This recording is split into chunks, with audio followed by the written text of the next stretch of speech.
اور بین الاقوامی تعلقات کا رخ کس سمت کا ہوگا۔ یہی وجہ تھی کہ نئی مملکت کے سامنے کوئی واضح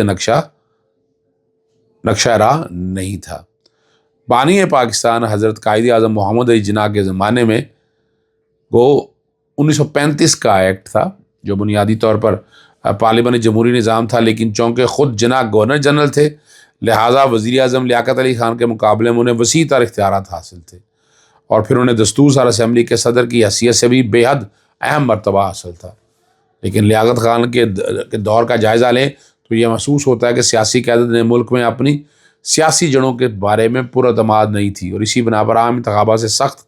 خائف تھے۔ یہی وجہ ہے کہ آئین کا عمل نہایت سست رہا۔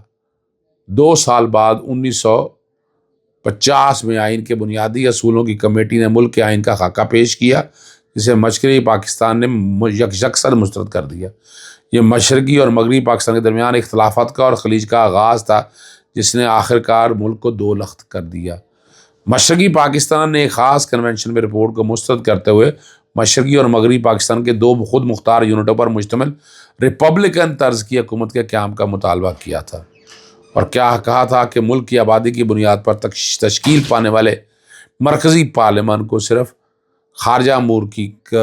امور کرنسی اور 2 علیحدہ فاصلہ کتنا تھا اور دفاع کے اختیارات حاصل۔ 1951 میں لیاقت علی خان کے قتل کے بعد نہ صرف آئین سازی کا عمل ٹھپ ہو گیا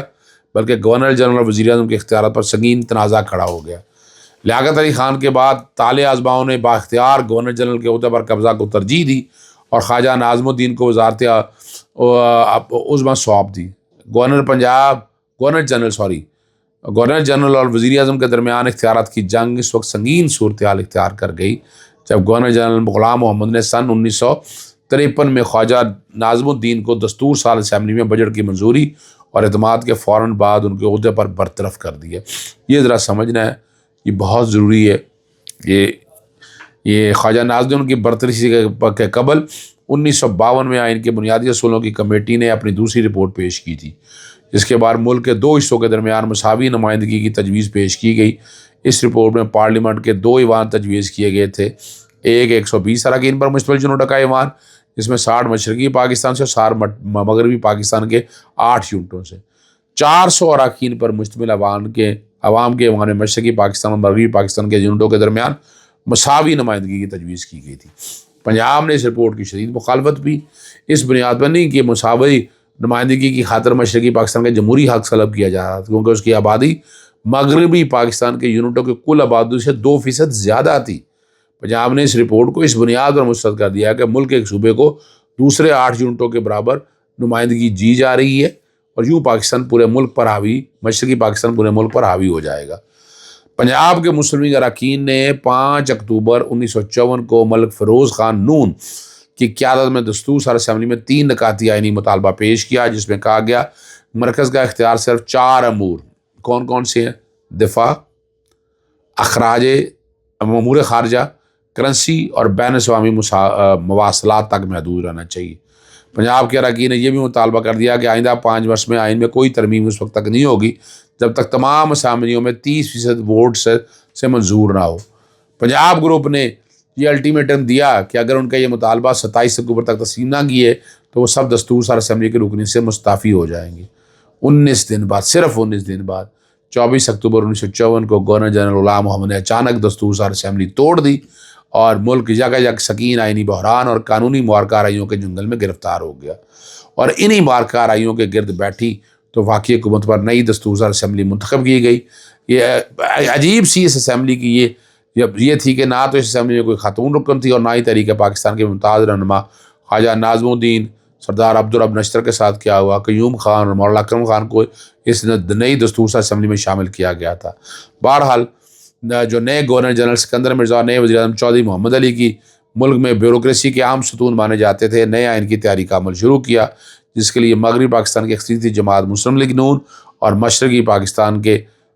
جگتو فرنٹ کے درمیان زبردست سودے بازی ہوئی۔ 8 جون سن 1956 کو نئے آئین کا مسودہ شائع ہوا، جس کے بعد پہلی ملک کو 2 وفاقی حصوں میں بانٹ دیا گیا، ایک مشرقی پاکستان اور ایک دوسرا مغربی پاکستان، جہاں پہلے ہی تمام چھوٹے صوبوں کو چھوٹے 3 صوبوں کے مرضی کے خلاف زبردستی ایک یونٹ میں ضم کر دیا گیا۔ نئے آئین کے مسودوں میں دونوں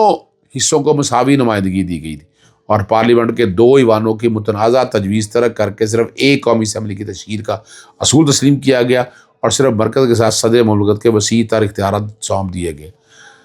اسی زمانہ میں نئے آئین کے مسودہ کے بارے میں جب عوامی لیگ کے سربراہ حسین شہید سہروردی سے ایک طویل انٹرویو کیا تھا، یہ امروز اخبار کے حوالے سے انہوں نے سوال کیا تھا کہ کیا وجہ ہے کہ انہوں نے صرف مشرقی پاکستان کا جمہوری حق ترک کیا اور مساوی نمائندگی کا غیر جمہوری اصول تسلیم کیا، بلکہ مغربی پاکستان کے 3 چھوٹے صوبوں کے جمہوری حق کو غصب کرنے کے عمل میں بھی ساتھ دیا اور ان صوبوں کی مرضی کے خلاف ایک یونٹ تسلیم کیا۔ تو سہروردی صاحب نے اس شرط پر کہا، کیونکہ میں انٹرویو میں یہ بات شامل نہیں کروں گا، کہا کہ حقیقت یہ ہے کہ اس ملک کے ہم پنجاب سے سودا بازی کیے بغیر نہ اقتدار حاصل کر سکتے ہیں اور نہ اقتدار میں شریک ہو سکتے ہیں۔ آخرکار 29 فروری سن 1956 کو دستور ساز اسمبلی نے ملک کا پہلا آئین منظور کر لیا اور دستور ساز اسمبلی کے اراکین نئے آئین پر دستخط کرنے کے لیے اس زمانے میں مسلم لیگ کے نوجوان رہنما یوسف ہارون کی کھلی کار کی قیادت میں قافلوں کی ایک شکل میں گورنر جنرل ہاؤس گئے، جبکہ شاہی انداز سے بغلوں کی گونج میں گورنر جنرل سکندر مرزا خالص انگریزی انداز کے کالے ٹیل لمبے والے کوٹ میں ملبوس دربار حال میں داخل ہوئے اور تختی نما کرسی پر براجمان ہوئے۔ ان کے ساتھ وزیر اعظم چودھری محمد علی بیٹھے، جو ملک کے نئے آئین پر گورنر جنرل کے دستخط ہوئے۔ چند روز بعد دستور ساز اسمبلی نے گورنر جنرل سکندر مرزا کو نئے آئین کے تحت ملک کا پہلا صدر منتخب کیا اور بڑے دھوم دھڑکے کے ساتھ 23 مارچ